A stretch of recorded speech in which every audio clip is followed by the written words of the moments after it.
I'm the aspiring poet. Welcome to my channel and to my poetry library. Good to see you again. I wanna talk about Happenstance Press. Happenstance Press is a small Scottish poetry publisher, run by a woman called Helena Nelson down in Fife here in Scotland. And I came across them just Googling poetry publishers, poetry in Scotland, and I came across Happenstance Press. So a couple of things there. Google, have a little, poetry in my area. See what's out there. See what's around in your area.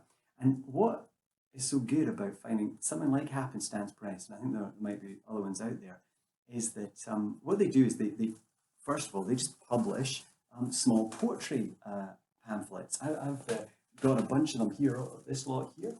I'm just going to pull one out, and they're just beautiful. These beautiful little booklets, little poetry pamphlets, and they publish a few a year, and they're not particularly expensive. And you can become a member, you can become a subscriber for not too much, and then you get a discount from them. And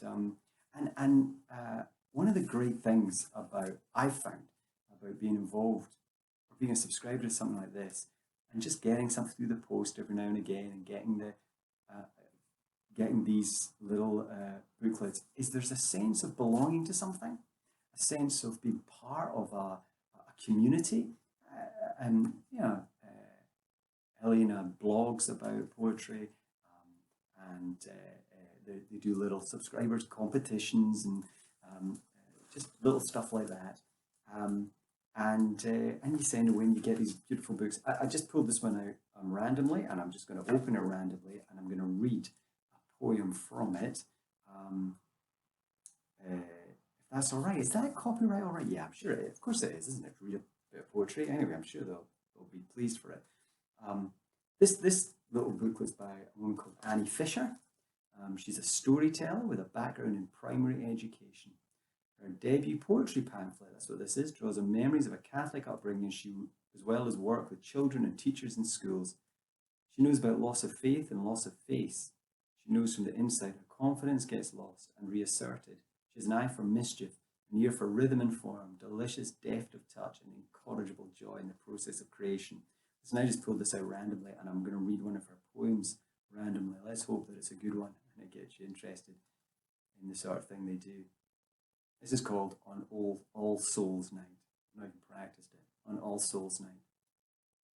The road climbs through an arch of trees. Not so much a road, perhaps, as holloway or driftway, etched by centuries of rain, by horse and cart, or else by pilgrims' feet en route to Glastonbury. And look, an angel is leading me. Her feathers, gilded in the headlights, are fine as moonlight lace with flecks of forest, earth and ash and bark. Owls often fly with cars. It's not an omen, doesn't presage tragedy or death. The bird's not here to damn or curse, much less to bless me. She's more intent on trembling leaves, small bones. But I'm alone tonight, and part of me still wants to trust in angels. Her creamy wings pulse on. A few more timeless seconds, and she's gone. Wow, that's beautiful. That's beautiful. Isn't that beautiful? Wow, she just captures the owl. You're thinking, is this a bird voice? First, when she's talking about the angel, and then it is this owl, and the mystery of it is ordinary, and yet she manages to capture the mystery of it. It's beautiful. I think that's beautiful. And so when you subscribe to something like that, and you get these through, you're going to discover stuff that you never knew you would discover.